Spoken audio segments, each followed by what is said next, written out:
My mom made me pretend to be a feral child raised by wolves. Before we continue this story, let us know which city or country you're watching from. Don't forget to subscribe to the channel, hit the notification bell so you won't miss more stories, and leave a like on the video. It started with the barking. That's my earliest memory. Not a lullaby, not a bedtime story, but my mother on her hands and knees in the living room, snarling at the mailman through the front window. She turned to me, her eyes wide and wild, her teeth bared in a way that looked almost animalistic, and whispered, "Do it, Silas. Defend the pack." I was 4 years old. I didn't know any better. I dropped to my hands and knees on the scratchy carpet and barked until my throat hurt. When the mailman finally walked away, looking confused and disturbed, Mom relaxed. She gave me a piece of beef jerky from her pocket as a reward. "Good pup," she said, scratching behind my ears. "Good wild boy." By the time I was 7, the entire world knew me as the wolf boy of Whispering Pines. My mother, who called herself Alpha on camera but was just Mom when the red light was off, had concocted a story that captivated the internet. According to her blog and her YouTube channel, she hadn't given birth to me in a hospital. She claimed she had found me in the woods behind her property, abandoned and being raised by a pack of coyotes. She claimed I was feral, that I didn't speak human language, and that she was slowly, gently rehabilitating me. It was all a lie. I was born in a hospital in Ohio. My dad left before I was born, but the lie paid the bills. It paid for the house, the groceries, and the high-end camera equipment Mom used to document my rehabilitation. Our house was a stage set designed to look like a chaotic den. The furniture was distressed with sandpaper to look like I had chewed on it. The carpets were stained with tea and coffee to look like dirt and grime. I wasn't allowed to sleep in a bed. I slept in the den, a pile of old blankets, animal skins, and pillows in the corner of the living room, surrounded by a heavy-duty baby gate. The rules of our house were simple, but they were absolute. Rule number 1 *, never stand on 2 legs when the camera is rolling. Rule number 2 *, no English. Only grunts, whines, growls, and barks. Rule number 3 * eat what is given to you, exactly how an animal would eat it. I spent my entire childhood on all fours. My knees were constantly bruised, calloused, and covered in scabs. My lower back ached with a dull, throbbing pain that I thought was normal because I had never known anything else. I developed a weird, loping gait, a sort of hop crawl, that allowed me to move fast across the living room floor without standing up. Mom called it quadrupedal mastery. The internet called it a miracle of nature. "Look at his spine curvature," commenters would write under the videos. That's evolutionary regression. It's amazing how the body adapts. They didn't see me crying at night because my hips felt like they were on fire. They didn't see Mom massaging my legs with strong-smelling horse liniment so I could do it all again the next day. They didn't see the ice packs strapped to my wrists once the cameras were off. The food was the worst part. To maintain the illusion, Mom fed me raw meat on camera. Usually, it was safe stuff, steak tartare, high-grade sushi fish, or sometimes just dyed blocks of gelatin and tofu shaped like organs. But I couldn't use utensils. I couldn't even use my hands. I had to eat it with my mouth, straight off the plate or the floor. "Tear into it, Silas," she'd hiss from behind the camera lens. "Show them the hunger.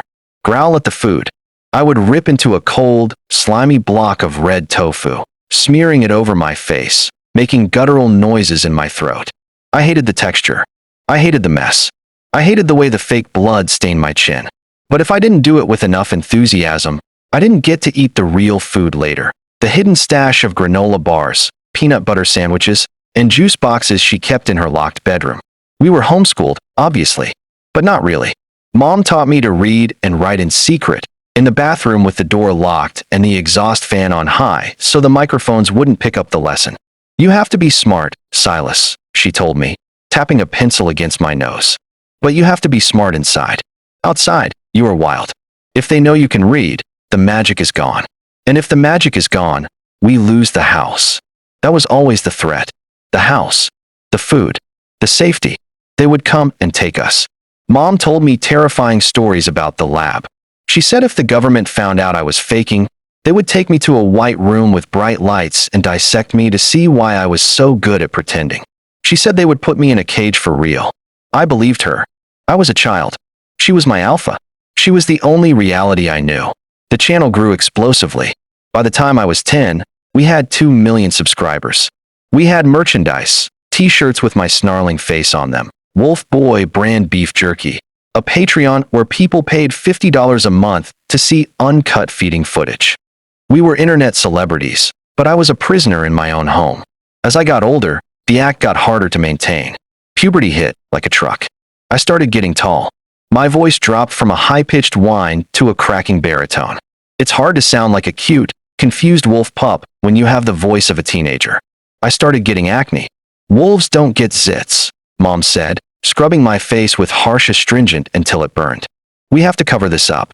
It breaks the immersion. She started using makeup on me. Dirt makeup. She'd smudge brown and black grease paint on my face to hide the pimples and make me look earthy. She stopped cutting my hair, letting it grow into a matted, tangled mess that hung in my eyes. She stopped letting me shower regularly because clean hair looks too human. I smelled. I hated myself. I was 12 years old, crawling around on the floor, covered in fake dirt, barking at a camera while my mother counted donation money on her iPad. I felt less like a wolf and more like a monster. The breaking point began with the hunt. Mom's views were dipping. The algorithm was cruel. People were getting bored of the same old Silas learns to use a spoon or Silas sees a mirror videos. They wanted action. They wanted the predator. They wanted to see the wild animal she promised them. She came home one day with a cardboard box. It had air holes in it. I could hear scratching inside. "Tonight is a special stream," she said, her eyes gleaming with that manic light I had learned to fear. "Tonight, the wolf boy hunts." She set up the living room like an obstacle course. She moved the couch, draped camouflage netting over the chairs, and set up 3 different camera angles to catch every movement. "What's in the box, Mom?" I asked. We were in the kitchen, off camera. I was standing up, stretching my aching back, trying to crack my knuckles without her hearing. "Dinner," she said. Is it tofu?" She didn't answer. She just smiled and told me to put on my loincloth, a pair of cut-up brown sweatpants that looked like leather. The stream started. 50,000 people were watching live. The chat was moving so fast, it was a blur on the monitor she had set up behind the camera. "The alpha is hungry," Mom narrated in her deep, dramatic narrator voice. "But the pup must learn to provide. Tonight, Silas faces his first live prey." She opened the box. A rabbit hopped out. A real, live, white domestic rabbit. It looked terrified. Its nose was twitching, and its ears were swiveling around. It wasn't a wild hare. It was a pet store bunny. "Kill," Mom whispered from behind the camera. I froze. I was on all fours in the middle of the living room. The rabbit hopped toward the den, sniffing the blankets. I looked at the camera. I looked at Mom. "Grr," I said weakly. "He is hesitating," Mom told the audience, spinning it instantly. "The instinct is battling the domestication. Seize it, Silas. Seize the prey." She made a hand signal we had practiced. A sharp chopping motion that meant asterisk action. Now, asterisk I crawled toward the rabbit. It didn't run. It didn't know I was supposed to be a predator. It just looked at me with big, dark eyes. I reached out and touched its soft fur. It nuzzled my hand. "No," Mom hissed, forgetting her narrator voice for a second. "Snap its neck, Silas." Like we practiced on the dolls. "Do it." I couldn't do it. I liked animals. I liked them more than people. Animals didn't lie. Animals didn't make you pretend. This rabbit was the first soft thing I had touched in years that didn't smell like fake dirt and desperate ambition. I scooped the rabbit up into my arms and sat back on my heels. I cradled it against my chest, shielding it from the camera. "Mine," I grunted. It was one of my allowed words. Mom paused. She was improvising, trying to save the stream. The wolf adopts the prey. A rare display of pack bonding. The hierarchy is complex. She cut the stream early, claiming technical difficulties. The second the red light went off, she exploded. "You useless idiot," she screamed, snatching the rabbit from me and throwing it into the bathroom, locking the door. That was the viral moment. That was the million-view shot. You were supposed to tear it apart. "Do you know how much money we lost tonight?" "I'm not a wolf," I yelled back. I stood up. I was taller than her now. "I'm a boy. I don't want to kill bunnies. I want to play video games. I want to eat pizza." She slapped me. Hard. The sound echoed in the fake den. "You are what I say you are," she spat, her face inches from mine. You are a freak. You think you can go to school? You think you can be normal? Look at you. You walk like a crab. You can't do long division. You eat off the floor. You are nothing without me. Without me, you are just a broken thing. She locked me in the den that night. She zip-tied the baby gate shut, so I couldn't climb out. I lay there on the dirty blankets, listening to the rabbit scratching at the bathroom door down the hall. I realized she was right about one thing. I didn't know how to be human. I didn't know how to talk to kids my age. I didn't know how to walk down the street. But I knew how to be a wolf. And wolves bite back when they are cornered. The next week, Mom announced a meet and greet. It was a high-stakes gamble. Usually, we didn't do public events because of the risk of exposure. But she needed to recoup the money she lost on the failed hunt stream, and ticket sales were the fastest way. She rented a booth at a weird oddities and curiosities expo in the city. She prepped me for days. Do not speak. Do not make eye contact. If someone touches you, growl low. If they offer food, sniff it and turn away. Do not stand up. She put me on a leash. A literal heavy chain leash attached to a thick leather collar. We arrived at the expo. It was sensory overload. It was loud. Smells of popcorn, sweat, perfume, and dust assaulted my nose. The lights were blinding. Mom set up a little fenced-in area with hay bales. She sat on a chair outside the fence, holding the leash. I sat in the hay, wearing my loincloth and dirt makeup, looking at the floor. People came. Hundreds of them. They took photos. They poked fingers through the fence. Is he dangerous? A woman asked, holding a bag of cotton candy. Only if provoked, Mom said darkly. He is wild at heart. But I control the beast. I sat there miserable. My knees were throbbing on the concrete floor beneath the thin layer of hay. I needed to use the bathroom, but I couldn't ask. I was thirsty, but Mom had only given me a bowl of water that I had to lap from like a dog. Then, a police officer walked by. He wasn't looking at me. He was just patrolling the event. But he had a radio on his shoulder. He looked like the they Mom always warned me about. The government. The lab. But he also looked safe. He looked calm.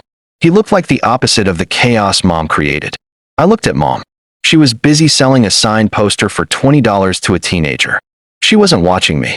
She was watching the cash. I stood up. The crowd gasped. He's standing. Look. The wolf boy is standing up. I walked to the fence. It was a flimsy plastic garden fence. I stepped over it. Mom whipped her head around. Silas. Down. Down, boy. She yanked the chain. It choked me. I gagged, stumbling back, clutching my throat. Bad dog, she shrieked, panicking. He's having an episode. Back away. He's feral. She raised her hand to hit me, forgetting we were in public, forgetting that there were hundreds of witnesses. I caught her wrist. I didn't growl. I didn't bark. I didn't bite. I looked her dead in the eye and spoke into the sudden silence of the crowd. My name is Silas, I said. My voice was raspy from years of disuse, but it was loud. It carried over the murmur of the crowd. I am 13 years old.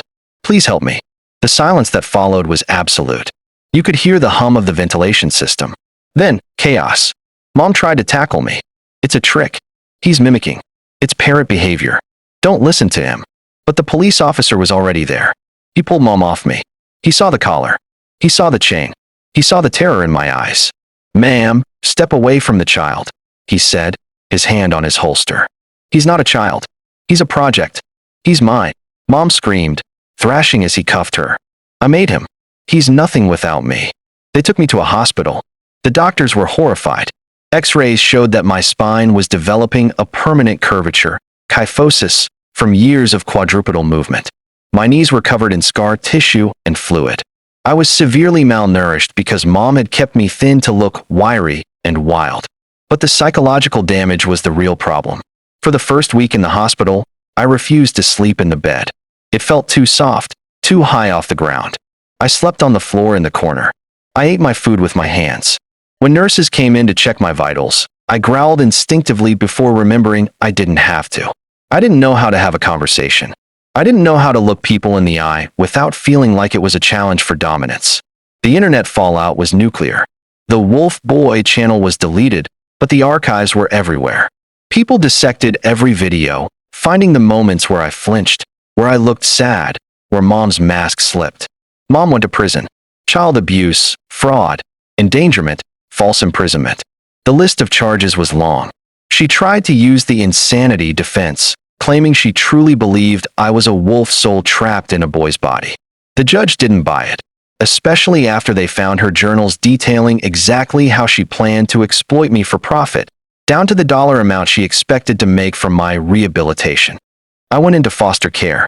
My foster parents, Dave and Sarah, were saints. They lived on a quiet street in the suburbs. They didn't treat me like a broken thing. They treated me like a human who had just arrived from a very long, bad trip. But being human is hard. I had to learn how to walk properly. I needed physical therapy for 2 years to fix my gait. I had to learn how to hold a fork without gripping it like a dagger. I had to learn that not everyone who looked at me wanted to hurt me. The hardest part was the noise. I was so used to the quiet of the den or the controlled chaos of the stream that the real world felt overwhelming. Schools were too loud. Crowds made me panic.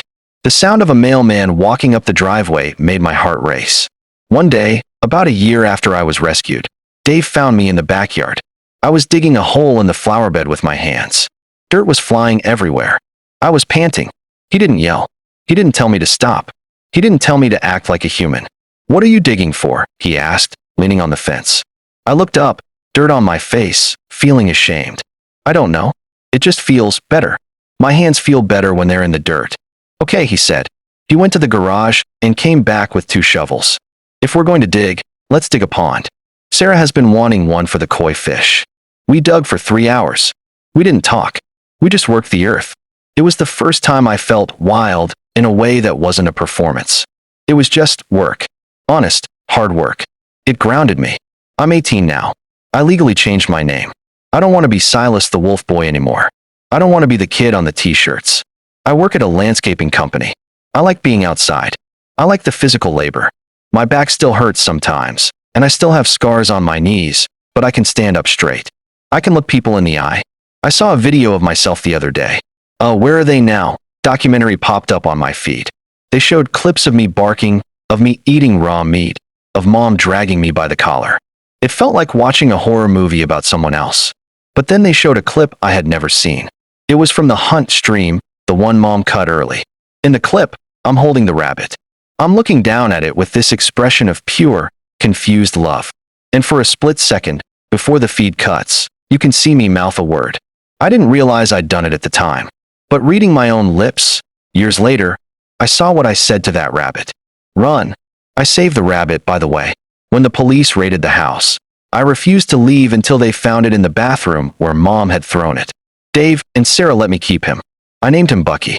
Bucky died of old age last year. He was a good rabbit. He never pretended to be anything he wasn't. He just ate carrots and slept in the sun. He taught me more about being a living thing than my mother ever did. Sometimes, when I'm alone in my apartment and the night is really quiet, I get the urge. The urge to drop down to all fours. To curl up in the corner. To hide. The urge to bark at the darkness because it feels safer than speaking. But then I stand up. I walk to the fridge. I take out a sandwich. I sit at a table. And I eat it like a man. Because I fought too hard to be human to let the wolf back in.